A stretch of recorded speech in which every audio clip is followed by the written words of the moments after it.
आदाब, सत श्री अकाल दोस्तों, स्वागत है आप सबका मेरे YouTube चैनल स्वप्निल जंक्शन पर। और मैं आशा करता हूं कि आप सभी स्वस्थ और सुरक्षित होंगे। दोस्तों, वाकई में अच्छे दिन आ गए। नहीं नहीं नहीं नहीं, रुकिए, मैं अपने अच्छे दिन की बात नहीं कर रहा हूं या फिर हमारे देश के आम नागरिकों के अच्छे दिन की बात नहीं कर रहा हूं। मैं बात कर रहा हूं हमारे देश के पेट्रोल की, हमारे देश के डीजल की, हमारे देश के गैस सिलेंडर की।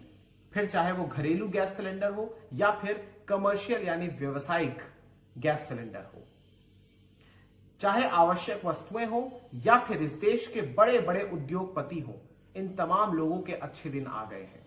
लेकिन उस नागरिक का क्या जो आज उज्ज्वला योजना के तहत सिलेंडर या यूं कहिए कि गैस का कनेक्शन तो मुफ्त में पा लेता है, लेकिन उसके बाद उसके पास इतने पैसे नहीं होते कि वो उस सिलेंडर को फिर से भरा सके, उसे रिफिल करा सके।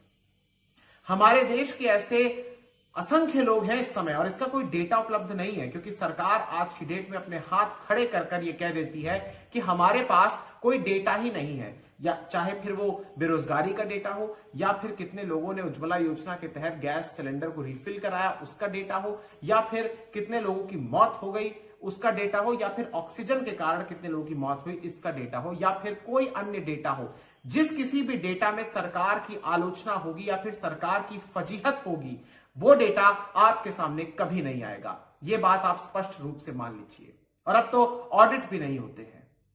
लेकिन आज मैं ये तमाम बातें क्यों कर रहा हूं दोस्तों, आपको मैं बताना चाहूंगा। लेकिन पहले आपको कुछ पॉजिटिव बातें बताना चाहूंगा, क्योंकि अगर इस सरकार का पोस्टमार्टम करना है, और पोस्टमार्टम करने का जो इरादा है, उसका जो उद्देश्य है, वो सिर्फ इतना है कि हमारे देश के भीतर जो लगातार इन्फ्लेशन रेट बढ़ रहा है, लगातार जो महंगाई बढ़ रही है, लगातार जो फिस्कल डेफिसिट बढ़ रहा है, एक प्रकार से उसने देश की अर्थव्यवस्था को बहुत बड़ा नुकसान पहुंचाया है। ना सिर्फ कोविड के एरा में, बल्कि कोविड से पहले भी ये स्थिति थी, पर इस महामारी के दौर में ये स्थिति और भी ज्यादा नाजुक हो गई है। और इस देश की सरकार इस प्रकार से चल रही है कि सिर्फ और सिर्फ विज्ञापन किए जा रहे हैं। सिर्फ और सिर्फ यहां पर जो नेता है सत्ताधारी दल के, वो सिर्फ भाषण वीर बने हुए हैं।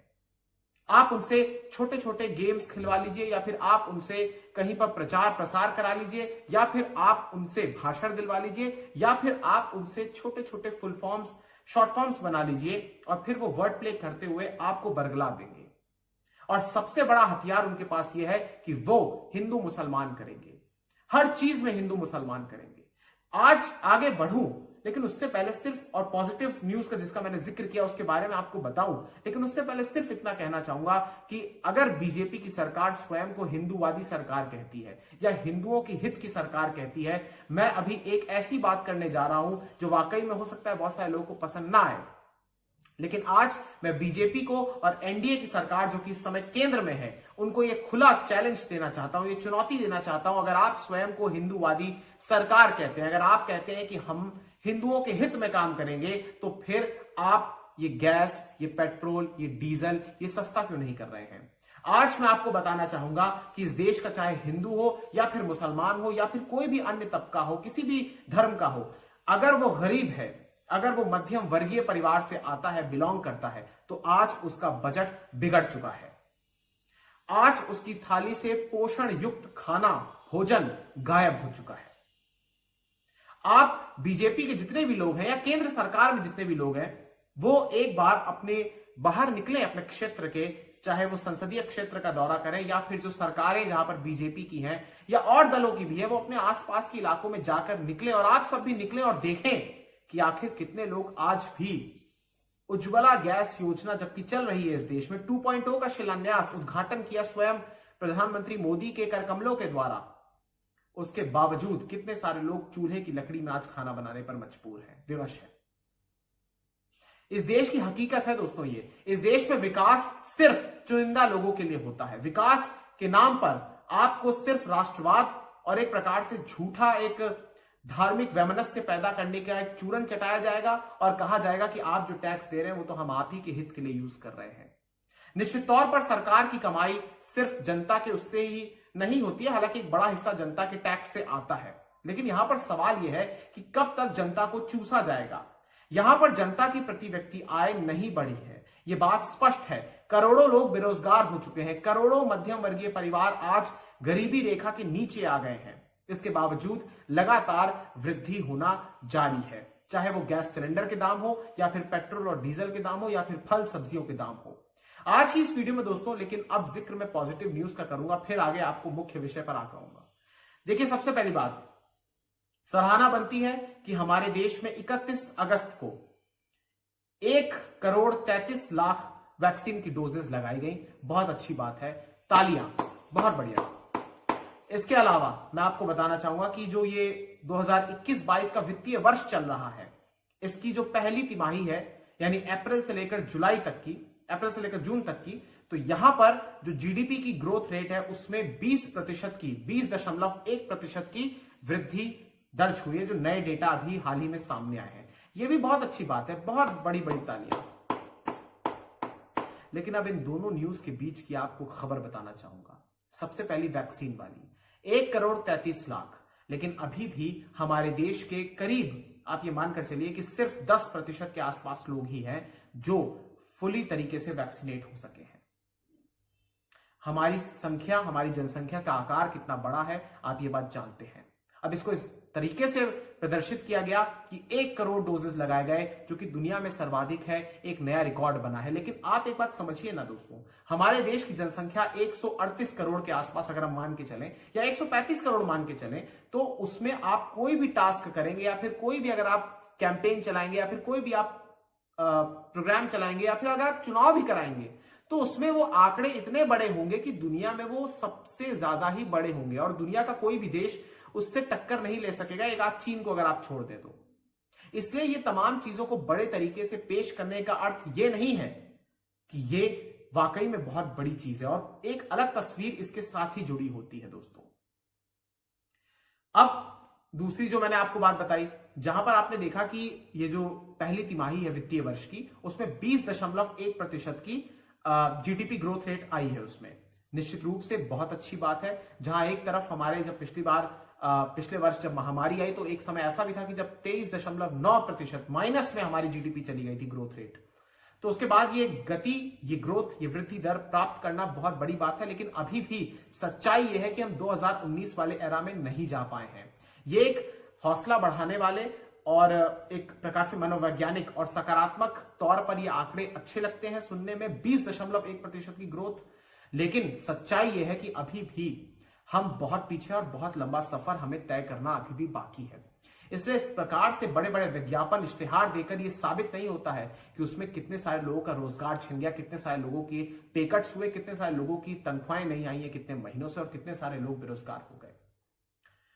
एक चीज मैं आपको और बताना चाहूंगा दोस्तों कि पेट्रोल और डीजल के दाम लगातार बढ़ रहे हैं। एक मामूली सी बात है कि जब यूपीए की सरकार थी इस दौर में 2014 से पहले, तो उस दौर में कच्चे तेल के जो कीमत थी प्रति बैरल वो ज्यादा थी। लेकिन इस दौर में जब मोदी हुकूमत आई, मोदी सरकार आई, तो उस दौर में कच्चे तेल के दाम गिरे हैं, लेकिन फिर भी पेट्रोल और डीजल के दाम बढ़े हैं। 2014 में मुझे याद है कि उससे पहले जब यूपीए का रजीम था, तो वहां पर 70 या 71 रुपए का प्रति लीटर पेट्रोल था, जो कि अब 101 रुपए हो चुका है। प्रति लीटर की मैं बात कर रहा हूं। और अभी करीब एक सप्ताह के बाद 15-15 पैसे की वृद्धि उसमें हुई है। यानी ये क्या कर रहे हैं मैं आपको बताता हूं। कुछ पैसे बढ़ा देंगे, किसी दिन 30 पैसे बढ़ा देंगे, किसी दिन 33 पैसे बढ़ा देंगे, किसी दिन 10 पैसे घटा देंगे, किसी दिन 15 पैसे घटा देंगे, किसी दिन 15 पैसे बढ़ा देंगे। यानी ये इस प्रकार से कर रहे हैं कि पैसे बढ़ा रहे हैं और फिर धीरे धीरे घटा रहे हैं। लेकिन आप एक चीज देखेंगे कि उसमें जो दाम है वो कमोबेश एक ही समान रहेगा, यानी नुकसान सिर्फ और सिर्फ आम आदमी का हो रहा है।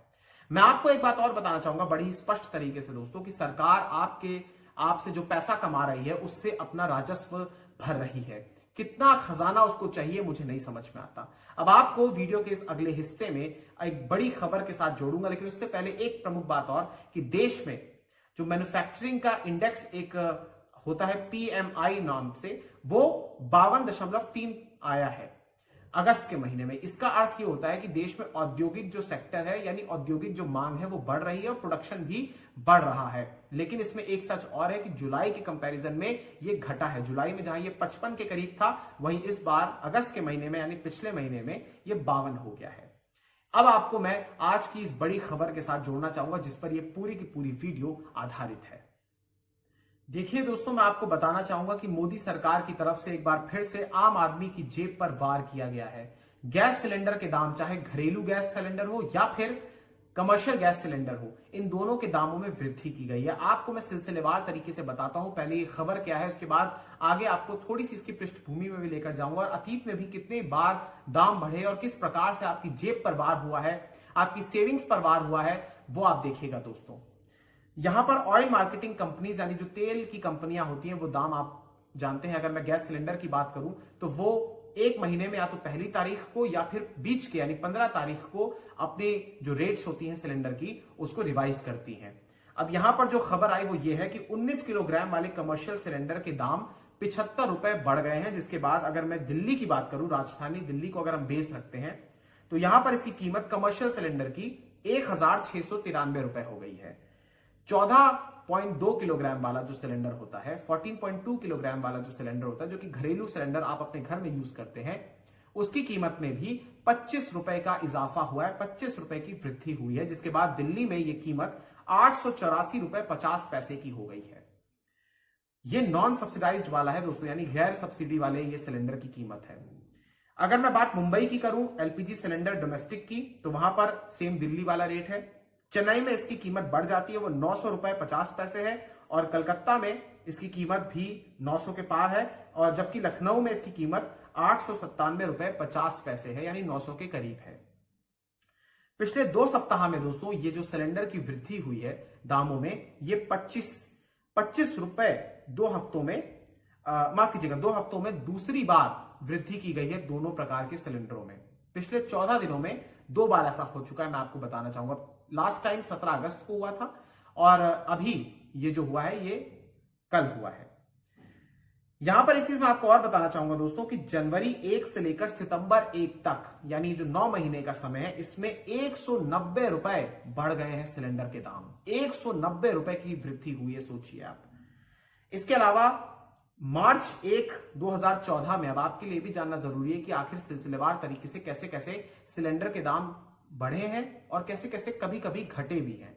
देखिए, 1 मार्च 2014 को सिलेंडर के दाम थे 410 रुपए 50 पैसे। मैं एलपीजी गैस सिलेंडर 14.2 किलोग्राम वाले की बात कर रहा हूं। 1 मार्च 2015 यानी उसके 1 साल के बाद इसमें करीब मान के चलिए 200 रुपए का इजाफा हुआ और 610 रुपए का बिका सिलेंडर। फिर 2016 में 1 मार्च को ही 513 रुपए 50 पैसे का हो गया, यानी करीब 97 रुपए का इसमें डिक्लाइन आया। इसके अलावा मैं आपको बताना चाहूंगा कि 2017 में 737 रुपए 50 पैसे हो गया, यानी फिर से एक बार 200 से ज्यादा रुपए का इजाफा हुआ। वर्ष 2018 में 1 मार्च को 689 रुपए का ये बिका, यानी 689 रुपीस का। 2019 में इसमें बढ़ोतरी हुई, मामूली बढ़ोतरी थी, वो थी 701 रुपए 50 पैसे का ये बिका। इसके बाद 2020 में 805 रुपए 50 पैसे का, यानी एक बार फिर आप देखिए कि 100 रुपए से ज्यादा की वृद्धि हुई है। 2021 में इसकी कीमत 1 मार्च को 819 रुपए थी और 1 सितंबर को इसकी कीमत 884 रुपए 50 पैसे हो गई है। अभी भी साल के 3 महीने बचे हुए हैं, या 4 महीने आप मुख्य रूप से मान लीजिए, और क्या क्या देखने को मिलेगा नहीं पता। यहां पर एक चीज मैं आपको और बताना चाहूंगा दोस्तों कि 18 अगस्त को ये दाम जो थे सिलेंडर के, जब 17 अगस्त को 25 रुपए की वृद्धि की गई, तो उस समय ये दाम 859 रुपए 50 पैसे हो गए, 859 रुपीज 50 पैसे हो गए थे। और जुलाई 1 में भी उससे पहले 25 रुपए 50 पैसे की वृद्धि हुई थी। यानी लगातार सरकार की तरफ से यह वृद्धि हो रही है, जो दुर्भाग्यपूर्ण है और जनता की जेब पर यह वार कर रही है। इसके अलावा एक बहुत ही अहम बात आपको मैं और बताना चाहूंगा दोस्तों, फिर इसके बाद थोड़ा सा हम पेट्रोल और डीजल की भी बात करेंगे।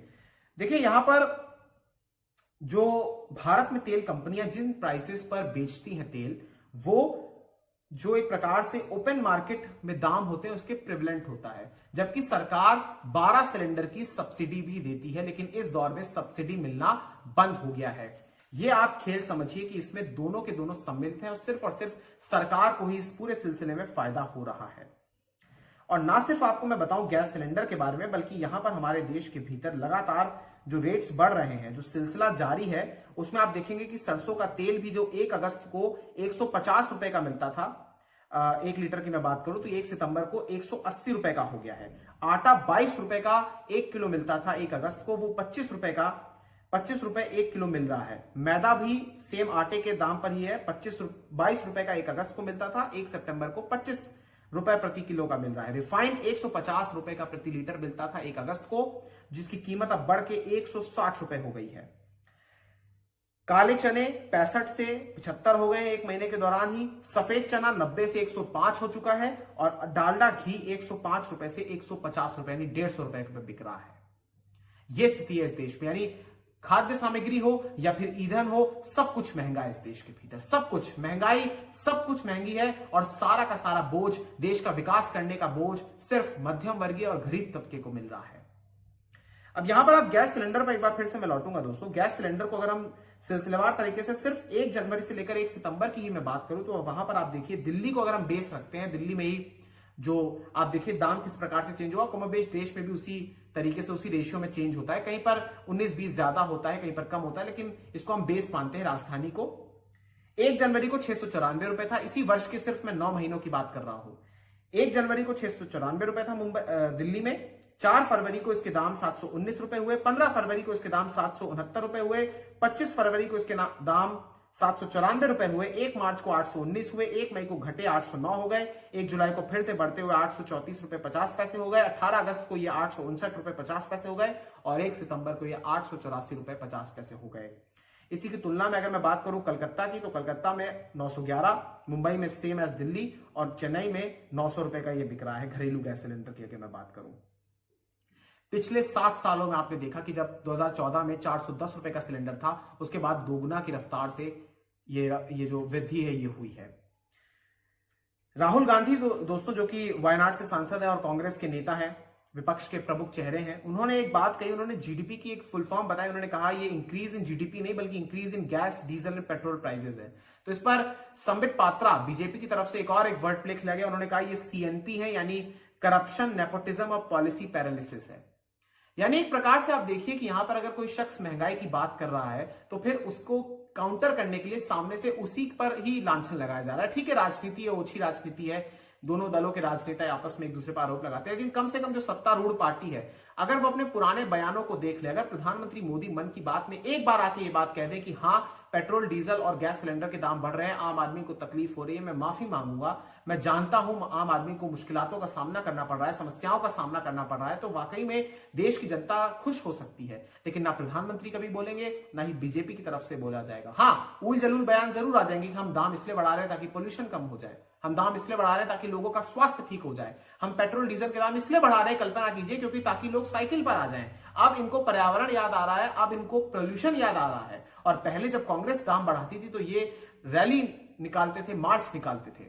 कितना दोहरा चरित्र होता है इन नेताओं का। सत्ता में आते ही इनको कुछ और इनकी कथनी करनी में अंतर हो जाता है, और जब विपक्ष में होते तो फिर ऐसे आरोप लगाते और ऐसे जनता के हितैषी बनते जैसे इनसे बड़ा हितैषी तो कोई है ही नहीं। ये है इस देश की सच्चाई दोस्तों।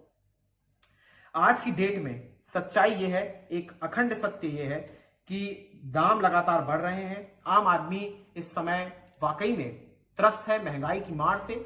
और एक समय वो भी था जब प्याज के दाम बढ़ते थे या सिलेंडर के दाम बढ़ते थे तो दिल्ली का चूल्हा हिल जाता था, कूल्हा हिल जाता था, लेकिन सिंहासन जिस पर वो विराजमान होते हैं वो हिल जाता था। लेकिन आज की डेट में एक ऐसा प्रोपेगेंडा चल रहा है कि कोई हिलता ही नहीं है। आप कल्पना कीजिए कि इस देश का चाहे हिंदू परिवार हो या फिर मुसलमान परिवार हो या फिर सिख परिवार हो या फिर कोई और धर्म का परिवार हो, अगर वो गरीब है तो आज की डेट पे वो सबसे ज्यादा त्रस्त है। ये लोग किसी के सगे नहीं है, ना हिंदुओं के, ना मुसलमान के, ना किसी और के। सिर्फ आपस में भिड़ाते हैं ये नेता और सिर्फ अपने राजनीतिक लाभ को बटोरने के इरादे से सिर्फ बटोरते हैं ये नेता। इस देश में विकास आप याद रखिएगा अमीरों के लिए है, इस देश में आम आदमी के लिए कुछ भी नहीं है। अगर आपको मेरी बात अच्छी लगी, अगर आपको एक खबर पसंद आई, अगर आपको ये विश्लेषण अच्छा लगा हो, तो मुझे एक प्रकार से आप सराहना कर सकते हैं और आप सराहना के रूप में इस वीडियो को शेयर कर सकते हैं, लाइक कर सकते हैं वीडियो को, चैनल को सब्सक्राइब भी कर दीजिएगा दोस्तों। मेरी प्रार्थना है आपसे, और मिलते हैं बहुत जल्द। बहुत बहुत शुक्रिया, बहुत बहुत धन्यवाद। जय हिंद, जय भारत, वंदे मातरम, इंकलाब जिंदाबाद, सत्यमेव जयते। नमस्कार।